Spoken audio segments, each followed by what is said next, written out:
1장입니다.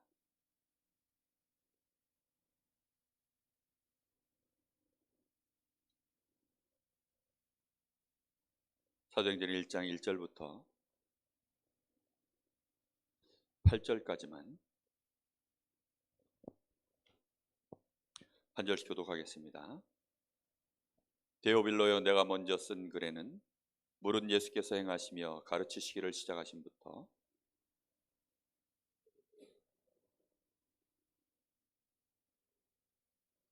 그가 고난받으신 후에 또한 그들에게 확실한 많은 증거로 친히 살아계심을 나타내사 40일 동안 그들에게 보이시며 하나님 나라의 일을 말씀하시니라.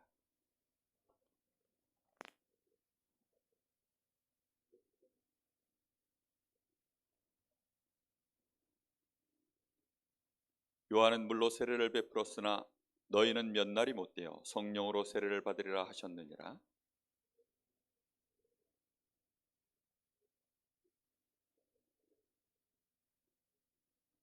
이르시되 때와 시기는 아버지께서 자기의 권한에 두셨으니 너희가 알 바 아니요 오직 성령이 너희에게 임하시면 너희가 권능을 받고 예루살렘과 온 유대와 사마리아와 땅 끝까지 이르러 내 증인이 되리라 하시니라. 아멘. 오늘 특별히 수요 예배는 21년도 마지막 예배라서 우리 주님께서 마지막으로 승천하시기 직전에 주셨던 명령의 말씀입니다.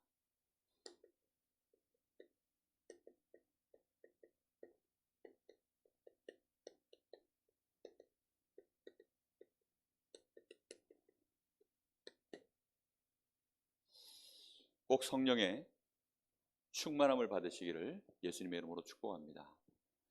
저는 어렸을 때 성령 충만에 대하여 오래 교회를 다니다 보니까 참 이런저런 얘기를 많이 들었습니다. 근데 그렇게 많은 얘기를 들으면서도 주로 생각나는 기억은 성령과 함께 은사 얘기지, 성령이 실제로 어떤 분이시다, 또 하나님이 왜 우리에게 성령을 약속하셨는지 그런 거에 대한 얘기를 사실 구체적으로 거의 못 들었습니다. 그러다 보니까 성령의 역사가 너무나 막연했고 그것이 저의 기도 제목이 된 적은 별로 없었던 것 같아요. 그냥 주로 방언 주십시오 이런 기도를 많이 했고, 주로 뭐 이거 응답해 주십시오 이런 기도를 했지, 성령의 충만함을 주십시오 이런 기도 자체를 거의 못 해봤던 것 같아요. 성령으로 역사하여 주옵소서, 성령께서 인도하여 주옵소서, 어떤 성령을 의지하는 그런 기도를 거의 못 해봤던 것 같습니다. 오늘 반드시 우리가 깨달아야 되는데 왜 성령의 충만함을 받아야 하는가? 예수님께서 성령 충만은 우리에게 반드시 받아서 그것이 우리에게 권능이 된다라고 말씀하시고 있습니다. 다시 말하면 우리에게는 힘이죠. 힘. 세상에서 얻을 수 없는 힘. 전혀 다른 종류의 힘.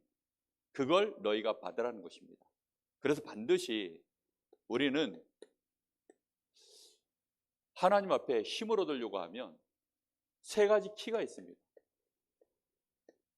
그 키가 바로 집중인데, 집중을 하려고 하면 세 가지 키가 있어요.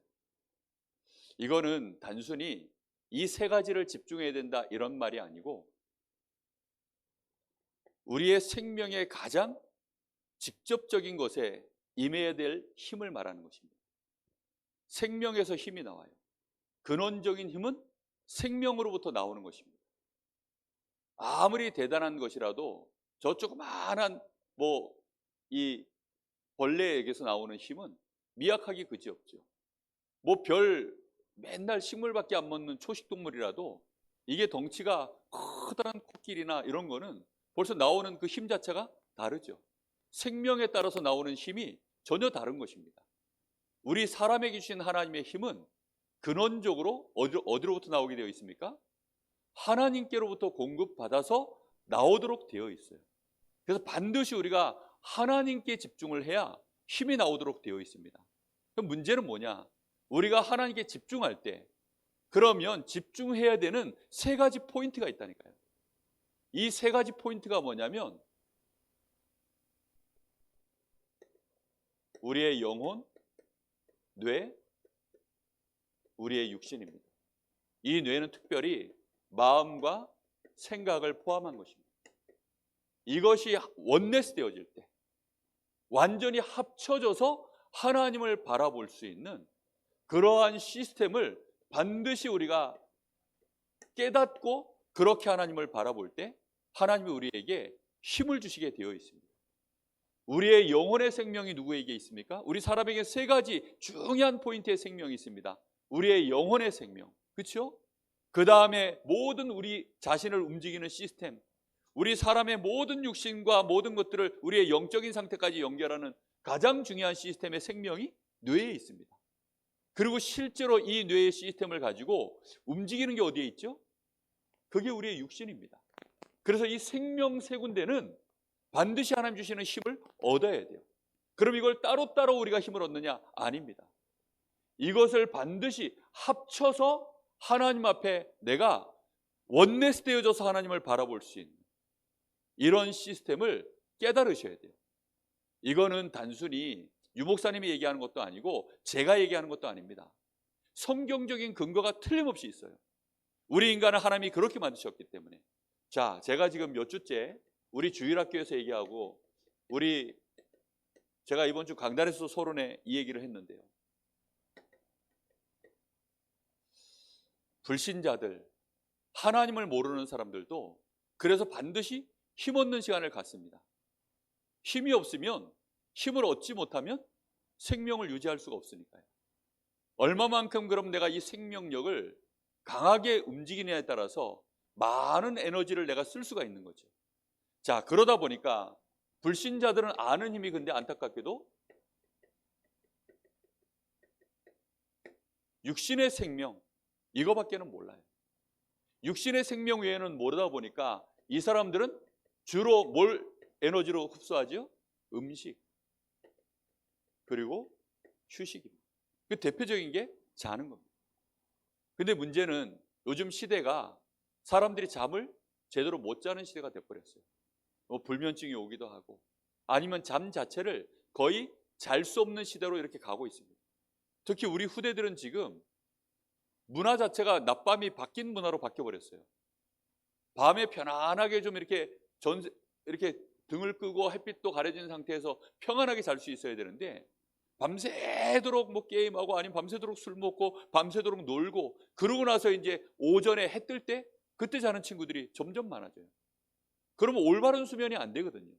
이 휴식이 제대로 안 되니까 음식은 넘치도록 먹는데 휴식이 제대로 안 되어져요. 이러다 보니까 이 생명의 힘이 공급되어지는 것이요, 질이 너무나 안 좋은 겁니다. 농경사회 때는 2차 산업시대에 진입하기 전에 그 농경사회 때는 전구가 없었어요. 그러다 보니까 이 휴식이 굉장히 에너지가 보충이 충분하게 됐습니다. 해지면 다 잘 할 일이 없으니까 뭐 이 호롱불 같은 거 켜놓고 뭘 하겠습니까? 그럼 웬만하면 다 자는 거죠. 일찍 자고 해 뜨면 일어나고. 그게 이제 농경사회 때는 그렇게 사람들이 에너지를 얻어서 그 많은 힘든 일들을 진행했는데 지금 21세기는 그렇지가 않습니다. 점점 이 휴식이 약해지고 있어요. 그러니 에너지를 얻기가 너무나 어려운 거죠. 문제는 뭐냐면 불신자가 얻는 이 육신의 생명을 충전시키는 에너지로는 반드시 어느 날 한계가 있다고 합니다. 뭐가 해결 안 됩니까? 영적인 문제, 이거 알지도 못하고 해결을 절대 못해요. 뿐만 아니라 우리의 뇌에 어느 날 한계가 오면 이 뇌를 바꾸질 못합니다. 아무리 좋은 지식을 내가 배우고 아무리 좋은 환경에서 자라나도 어느 날 나의 뇌에 딱 문제가 오면 마음과 생각에 이상한 생각이 쑥 올라오면요, 그때는요 못 견디거든요. 수많은 정신병들이 지금 이 시대에 막 쏟아지고 있는 것입니다. 아니, 좋은 음식 먹고 잘 잘 수 있는 집이 있는데 왜 그렇습니까? 그걸로는 안 된다니까요. 지금 시대는 특히나 정신 에너지를 굉장히 많이 쓰는 시대 아닙니까? 아이들이 나가가지고 막 뛰놀고 이러면 괜찮아요. 그러면 이제 육신이 막 내가 에너지가 따르니까 얼른 가서 집에 가서 밥을 먹거나 아니면 뭐 쉬거나 이러면 금방 채워집니다. 근데 뇌의 에너지는 먹는 걸로 채워지는 게 한계가 있어요.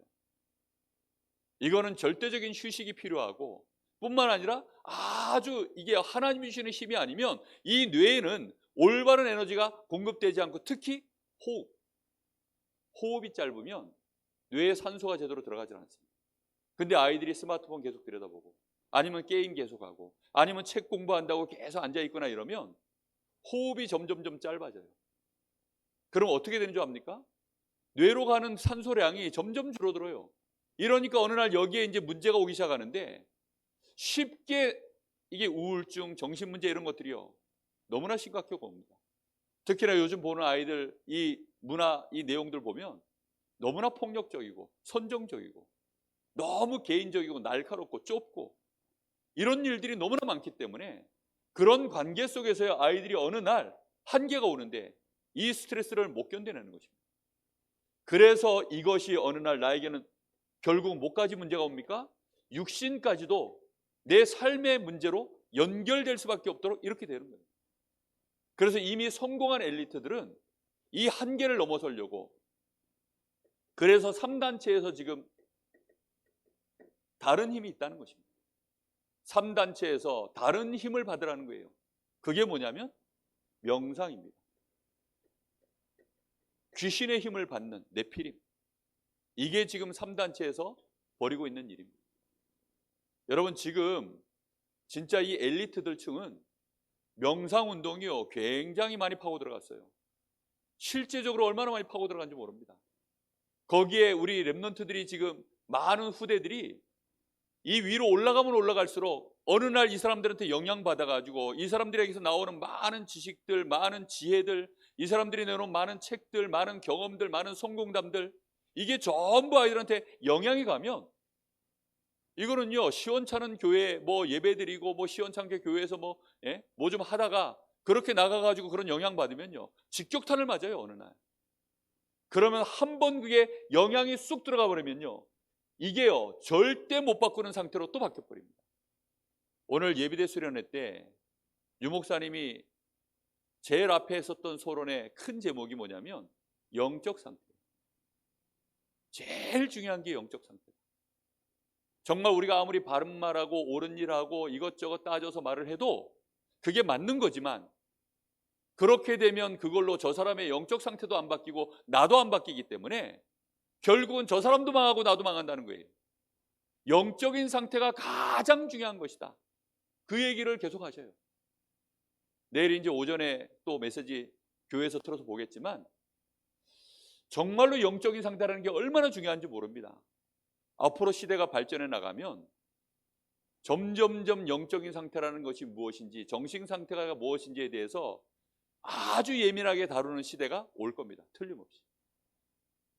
세계보건기구에서 정신문제라는 단어를 처음 쓴 게 1600년대예요. 정신문제라는 단어를 처음 쓴 게. 영적 문제라는 단어를 쓴 게 2000년대에 들어와서 영적 문제라는 단어를 세계보건기구에서 드디어 그 단어를 쓰기 시작했어요. 근데 그 단어를 쓰기 시작했을 뿐이지 실제로 정신병에 대해서 우리가 이게 정말로 이게 중요한 부분이구나 라고 인지한 것도 최근 들어서예요. 영적인 문제? 이건 아직 짐작도 못하고 있어요. 그러고 있는 중에 지금 2019년도에 계속 유 목사님 통해서 우리가 메시지 듣지만 산소와 관계된 이 호흡과 관계된 부분들이 얼마만큼 여기에 직격탄을 주고 있는지에 대해서 논문을 써서 상을 받았다고 하죠. 우리가 하나님께로부터 얻는 이 힘, 이걸 예수님이 처음부터 말씀하셨고 하나님이 사실은 우리 인간을 창조하실 때부터 처음부터 그렇게 만드셨습니다. 그래서 오늘 마음속에 딱 담으셔야 돼요. 하나님은 우리 사람을 틀림없이 흙으로 만드셨어요. 이 흙이 우리의 육체와 뇌를 이루고 있죠. 특별히 하나님이 어디에다가 생기를 불어넣었다고 합니까? 우리 코에다가요. 어느 날 제가요 계속 이걸 묵상하다 보니까 그래, 주로 이 콧구멍은 우리가 숨쉬는 용도로만 냄새 맡고 숨쉬는 용도로만 그렇게 생각을 했는데 그나마도 호흡에 대해서 신경 쓰지 않는 사람들은 냄새 맡는 용도로만 보통 많이 생각을 합니다. 이 호흡기 관련해서 특별히 뭐 코가 막히거나 이렇지 않는 한은 호흡과 관련해서 별로 생각을 안 해요. 근데 그 정도가 아니라 이 코를 통하여서 하나님이 우리에게 뭘 불어넣으셨다고 나옵니까? 생기를 불어넣었다라고 말씀하고 있습니다. 하나님의 생명의 기운, 이것을 우리 코로 불어넣으신 것입니다. 그렇다고 한다면 여러분, 우리가 코로 산소를 들이마실 때마다 반드시 무슨 생각을 해야 될까요? 하나님이 내 코로 생기를 불어넣으셨지. 내 코의 용도는 하나님의 생기가 들어오는 통로지. 거기에 대한 기본적인 하나님의 창조의 원리에 맞춰서 이 생각을 해보셔야 돼요. 단순히 그냥 숨 쉬는 곳, 이게 아니라 하나님의 생명의 기운이 들어오는 곳. 꼭 생각해 보셔야 됩니다.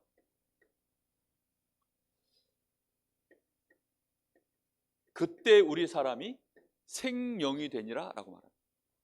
생령이 됐다는 말은 단순한 얘기가 아닙니다.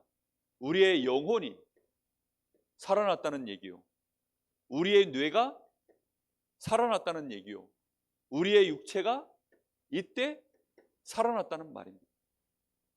왜 육체와 뇌를 따로 떼서 얘기합니까? 뇌는, 여기는 컴퓨터입니다. 컴퓨터. 이 몸은 뭐지요?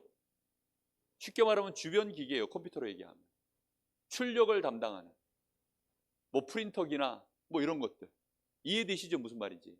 그래서 우리 뇌에서 명령을 내리면 우리 육체는 움직이는 것입니다. 근데 육체가 생명이 없으면 움직입니까? 못 움직이죠. 그래서 우리의 심장이 뛰고 우리의 모든 혈관들이 움직여지고 모든 신경세포들이 움직여 나갈 수 있는 생명도 이때 한꺼번에 우리에게 임한 것입니다.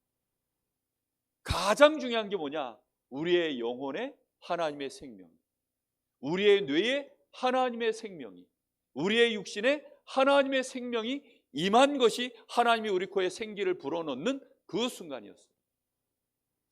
이 말씀을 여러분 마음에 그냥 아는 말씀, 아니면 오래전에 있었던 얘기를 끄집어낸 거구나 라는 수준에서 이해하시면 안 됩니다.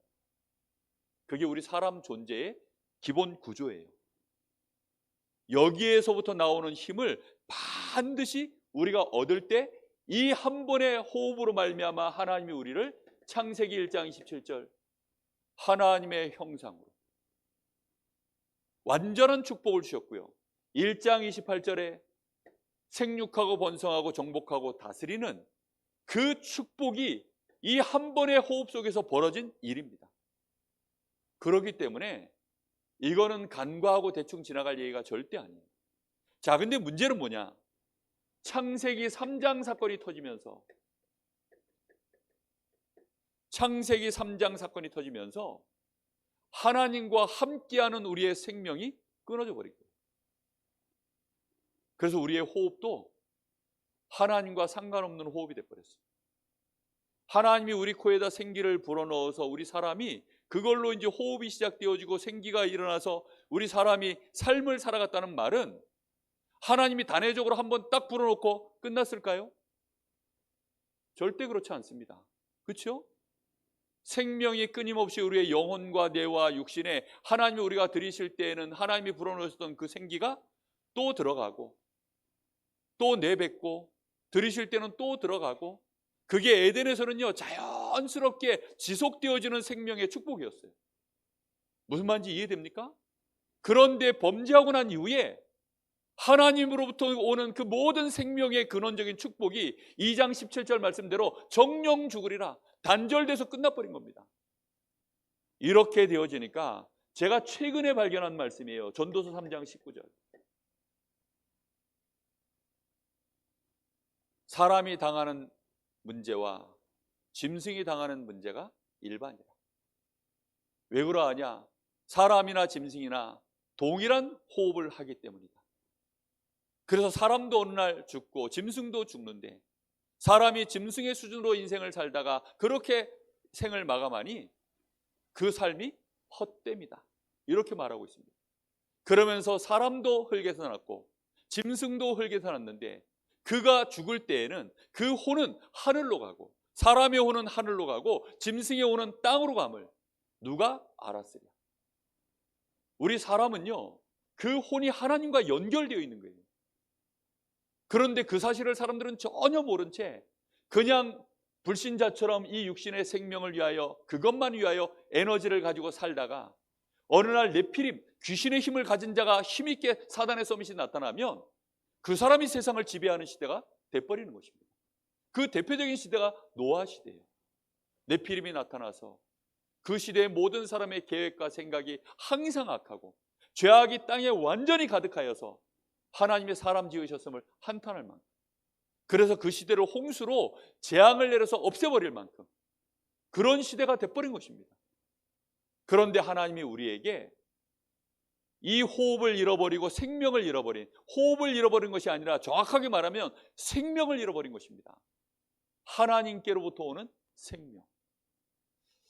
그래서 오늘 말씀에 사도행전 1장 1절에서 8절, 하나님이 우리에게 그리스도를 통하여서 하나님과의 관계를 회복시킨 줄로 믿습니다. 하나님과 끊어져 있던 나, 하나님의 형상으로서 내가 아니었던 사단의 형상이었던 나, 저 지옥의 백성이었던 나를 하나님 나라로 연결시키시고 하나님의 형상으로 하나님과 하나님의 모든 축복을 24시 영원토록 누릴 수 있는 그런 존재로 하나님이 우리를 회복시킨 것이 그리스도로 말미암아 회복되게 된 것입니다. 그래서 여러분, 이 축복이 얼마나 중요한지 몰라요. 근데 구원받은 하나님의 자녀에게 이제는 진짜 중요한 게 있어요. 그게 뭡니까? 이 땅에 사는 동안에 진짜 우리가 해야 될 일이 있는 거죠. 그게 바로 하나님 나라의 일입니다. 그게 전도와 선교의 일을 감당하는 거예요. 자, 근데 중요한 게 뭐냐면 이 일을 40일 동안이나 예수님이 감람산에서 집중적으로 말씀하시고 나서 그리고 결론처럼 말씀하신 게 있어요. 서론 본론으로 이 얘기 다 하시고 그리고 결론으로 하신 말씀이 있다니까요. 그러니까 너희는 이제 뭐 하라고요? 아버지께서 약속하신 성령이 너희에게 임할 때까지 기다려라. 세례 요한이 물로 세례를 줬던 것처럼, 정확하게 말하면 침례죠. 물에 머리끝부터 발끝까지 푹 담갔다가 나왔던 그런 것처럼 성령 속에 너희가 푹 담기는 그런 사건이 너희들에게 있으니까, 아버지가 그렇게 너희에게 약속하셨으니까 그 성령이 너희에게 임하도록 기다려라. 이게요, 예수님이 말씀하신 가장 결론 중에 결론입니다. 반드시 마음에 이 말씀을 깨달으셔야 돼요. 그래서 성령의 세례를 받으라. 1장 4절 5절이죠. 여러분, 성령의 세례를 받으셔야 됩니다. 그런데 이 결론의 얘기를 하고 났더니 제자들이 여기까지는 알아들었어요. 그래, 사단의 나라구나. 아, 그래, 여기에 그리스도가 필요하구나. 알아들었어요. 근데 문제는 뭘 못 알아들었냐? 이 말을 못 알아들었어요. 그 제자들의 질문이 어디로 빠져요? 예수님이 이 얘기를 했는데 질문은 어디로 빠지느냐? 그러면 이스라엘 나라를, 그 주권을 회복하실 때가 이때입니까?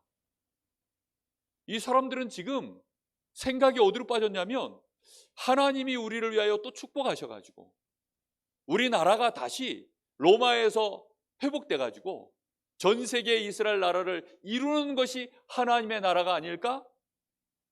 성령의 세례라는 말을 이해를 못하니까 착각을 또 해버렸어요. 우리는 자꾸만 어디로 빠지느냐? 육신의 나라의 일로 우리도 모르게 또 생각이 바뀌는 것입니다. 그러면 뭘 받을 필요가 없어요? 성령 세례 받을 이유가 없다니까요. 성령 충만이 필요 없어요.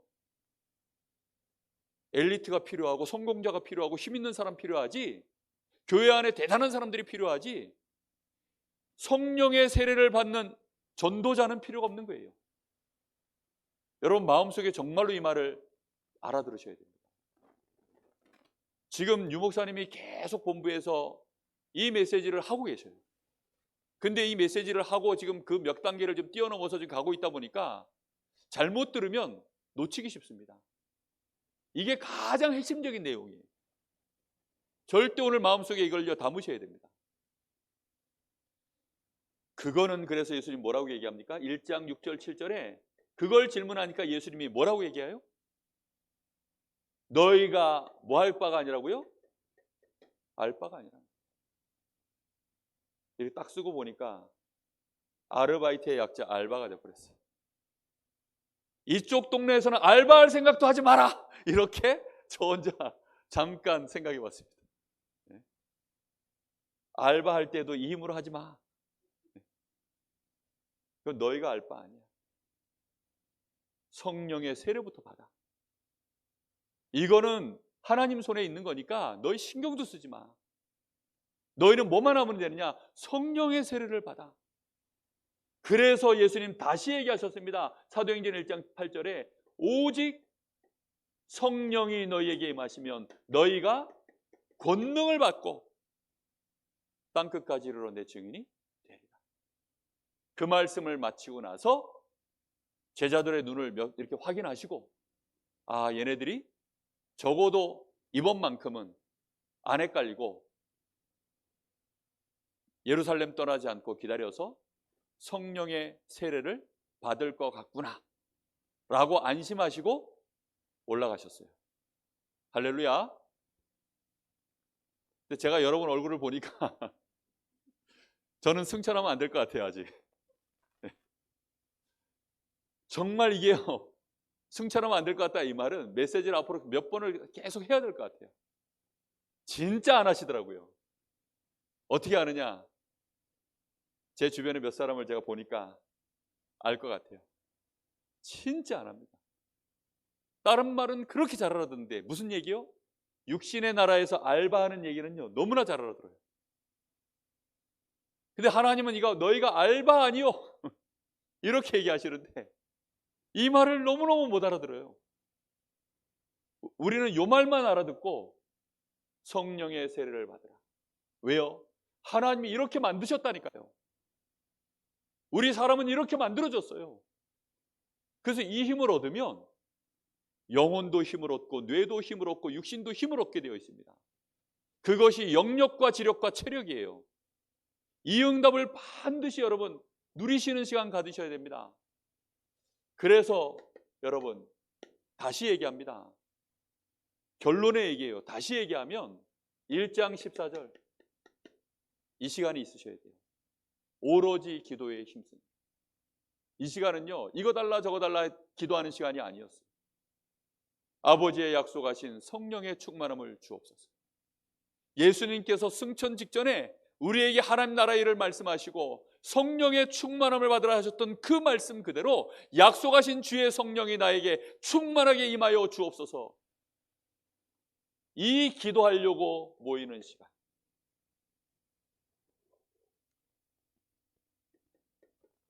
이거는 이렇게 표현했습니다.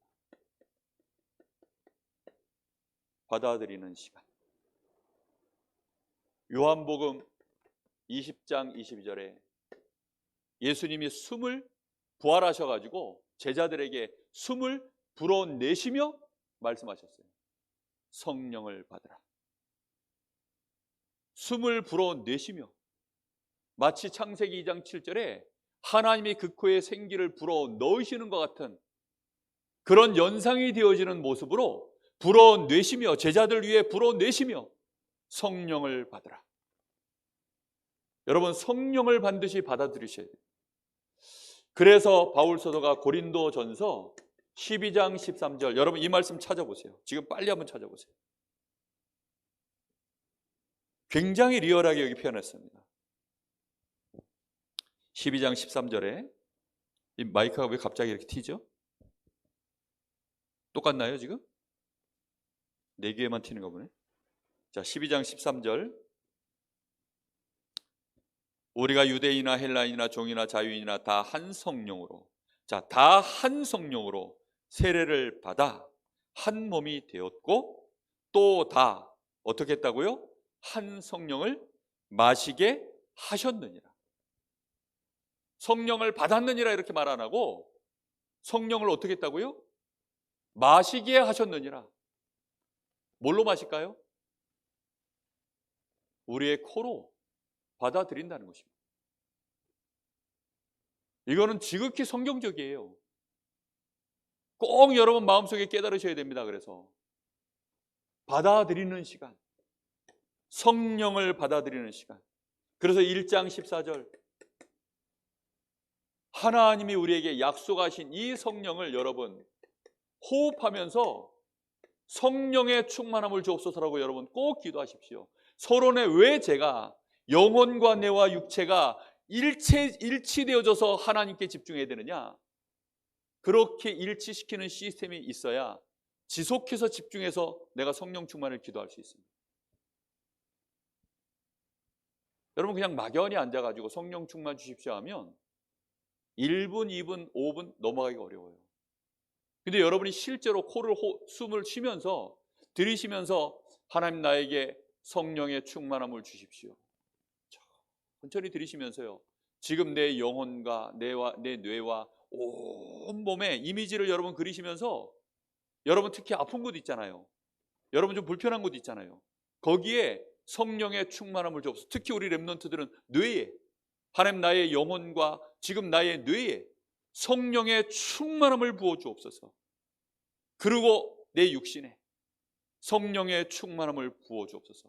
천천히 호흡과 함께 여러분 들이쉬면 내 온몸으로요 하나님의 이 생명의 기운과 이 내 몸의 이 산소와 그것이 혈액을 타고 온몸으로 이 기운이 쫙 퍼져나갑니다. 그렇게 집중해서 기도하면요 그 한 번의 호흡과 함께 성령 충만 달라고 하는 그 기도는 두 번째, 세 번째 계속하는데 반복이 아니에요. 쌓이는 게 됩니다. 무슨 말인지 이해됩니까? 그냥 막연하게 그냥 성령 충만 주세요 이런 느낌이 아니라 이게 쌓여요. 나에게 어마어마한 에너지가 쌓여. 마치 운동기구 막 이렇게 하면 예를 들어 이런 거 바벨 같은 거 이렇게 계속 들면 여기에 혈액이 모여가지고 쌓이잖아요. 그런 게 펌핑이 돼가지고 여기 근육이 확 올라오거든요. 그런 느낌처럼 내 영혼에, 내 뇌에, 내 육신에 하나님의 이 에너지가 쌓이는 느낌이 어느 날 들어요. 그건 실제적인 증거가 나옵니다. 꼭 여러분 이거 해보셔야 돼요. 이 힘을 못 가지면 저는 목회자 못 된다고 생각합니다. 21세기 20세기 19세기 때는 원체 학벌이 낮고 세상이 못 살고 이러니까 교회 안에 목회자의 학벌이 가장 높았어요. 그리고 세상 문화 속에서 교회의 문화가 가장 앞섰었어요. 그래서 교회에서 구제하고 교회에서 문화를 선도하고 이랬기 때문에 교회 오빠들 인기가 많았습니다. 요즘은 교회 오빠 싫어해요. 그죠? 그리고 교회가 힘을 잃었고 목회자들이 힘을 못 씁니다. 학벌이 성도들이 훨씬 더 높아요. 전문성이 훨씬 더 높습니다. 이 힘이 없으면 세상 나가서요 절대 리더 못합니다. 이거 반드시 가지셔야 돼요. 렘넌트 7명이 가졌던 힘입니다. 초대교회 마가의 다락방의 제자들 70인 제자들 사도 제자들이 얻었던 그 힘, 이 시간 갖는 시간 꼭 가지십시오. 세상 모든 집중은 다 에너지를 씁니다. 집중을 하면 에너지가 나가요. 그렇죠? 학업하려고 하면 집중력 나가잖아요. 일을 하면 또 체력이 나가잖아요. 세상의 모든 일은 에너지를 다 쓰는 일이에요. 그러나 이 집중만큼은 내가 에너지를 얻는 시간이에요. 우리는 근데 주로 먹는 것, 자는 것만으로 에너지를 얻죠. 그러니 어느 날 이 육체가 이게 효용성이 떨어져요. 그러면 어릴 때는 밥 한 그릇 먹고 잠 한 시간 자고 나면 뻘떡 일어나가지고 막 뭐 얼마든지 충전이 돼가지고 움직이잖아요. 저희 어머니가 그러시더라고요. 40대 때까지만 해도 자고 일어나면 뭐 펄펄 날아다니셨대요. 아무리 전날 피곤해도 그냥 하룻밤 자고 나면 막 힘이 넘쳐가지고 또 그 다음날 언제 그랬다는 듯이 막 그렇게 움직이셨대요. 50대 접어드시니까 제가 40대 때 자전거 가르쳐드리려니까 그냥 힘으로 버티시니까 그냥 다니시더라고요. 50대 접어드시니까 아이고 안 되겠다 자전거 좀 가르쳐 나와 이러시더라고. 왜 힘이 이제 효율이 떨어진 거죠. 자는 걸로 먹는 걸로 안 채워지는 거죠. 점점 효율이 떨어집니다. 그러면 늙어버려요, 사람이. 그러니 어쩔 수 없이 은퇴하는 겁니다. 그런데 전도자는, 진짜 이 힘을 가진 자는 익어갑니다. 점점 능숙해지고 힘있게 되어집니다. 이스라엘 나라에는 그래서 이 엘리사를 왕이여 아버지라고 불렀어요. 역대 임금들이 다니엘을 사실상 아버지처럼 섬겼습니다. 총리가 왕조가 3번 바뀌는데 이 다니엘은요 그 자리에 굳건히 지키고 있었다니까요. 그런 법은 없거든요. 다 숙청당하고 물갈이하고 다 하지 절대로 그렇게 안 합니다. 정권만 바뀌어도 그렇게 안 하는데요. 그런데 이 힘이 있으면 달라요. 이 시간을 여러분 반드시 욕심을 내시고, 이 시간에 여러분이요 정말 어떻게 하든지 양보 없이 매일매일 이 시간을 꼭 가지세요. 이걸 꼭 하셔야 됩니다. 지금은 뭐 조금 감동을 받으시는 것 같은데 집에 돌아가셔서 연속곡 나오면 그래. 아니면 또 남편이, 아니면 뭐 애들이 또 뭐 사고 치거나 저질이 하거나 또 뭐 문제 하나 오거나, 아니면 또 저 아들 또 휴가 나왔는데 휴가 나온 것 때문에 뭐 하면 또 뭐 휙 또 다 날아가고, 다 그렇습니다. 예, 어쩔 수 없어요. 그래서 하루를 다 마무리하고 뭐 좋았던 거, 뭐 나빴던 거, 뭐 하여튼 다 마무리하고 드디어 이제 혼자 자야 될 시간 올 거 아닙니까? 옆에 가족이 같이 자도 어쨌든 눈 감으면 결국 혼자 자는 거잖아요. 그 시간이 왔을 때 이걸 하고 자세요. 1분이라도 꼭 하고 주무세요. 요거는 혼자서 따로 요것만을 위하여. 이렇게 되어져서 어느 날 여러분에게 충만한 시간이 옵니다. 채워지는 날, 이 채워지는 시간이 와요.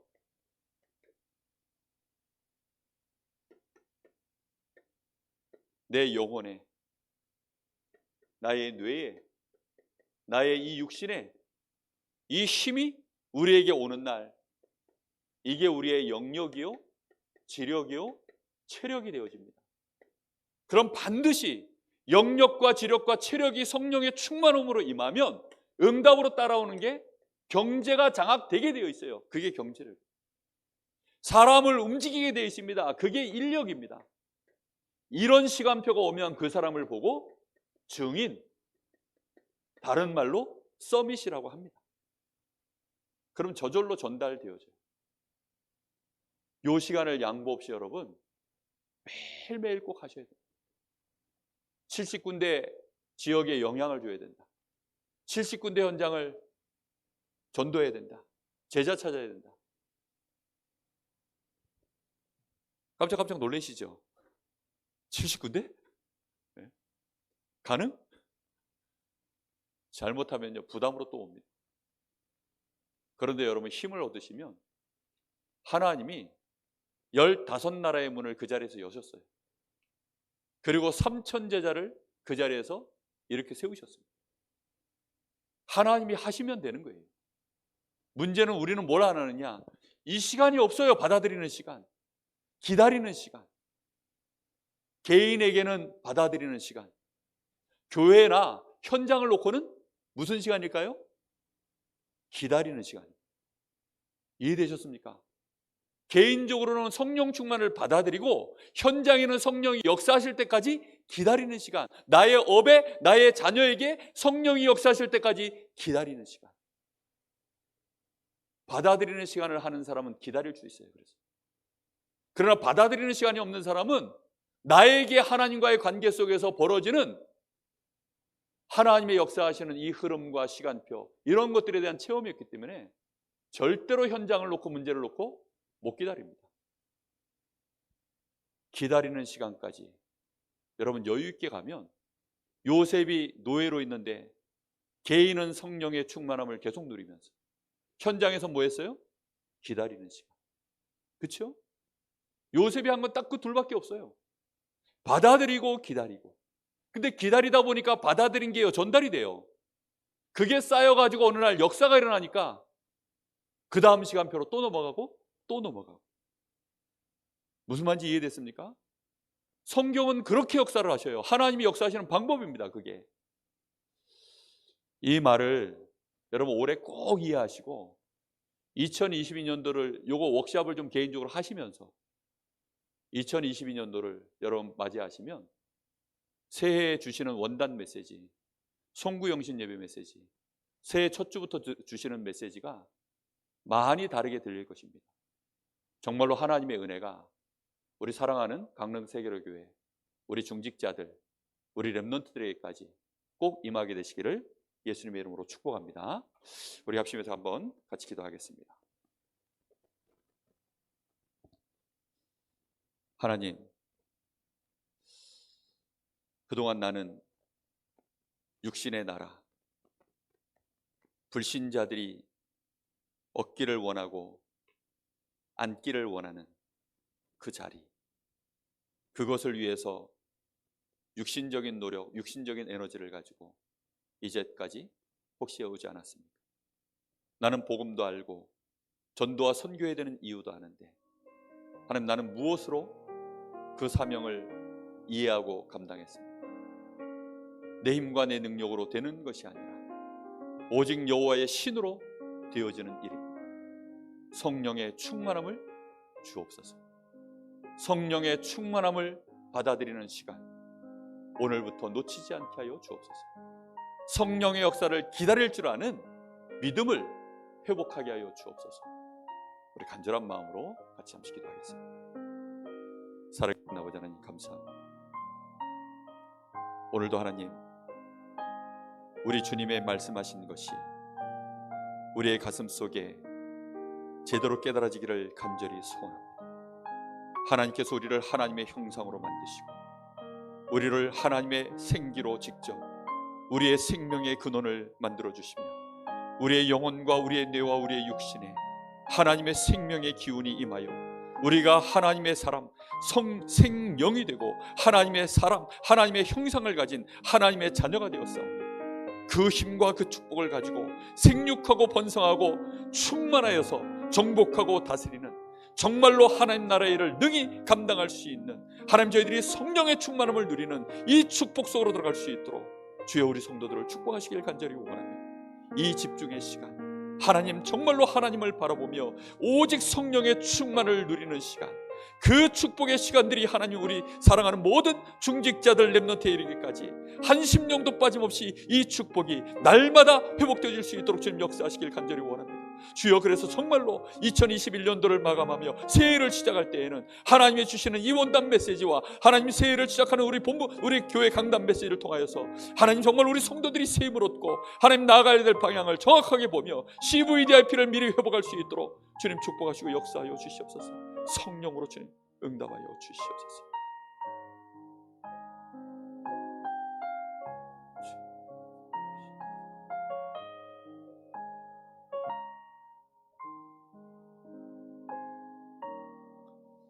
하나님, 오늘 밤에 우리 주님의 음성을 꼭 듣게 하여 주옵소서.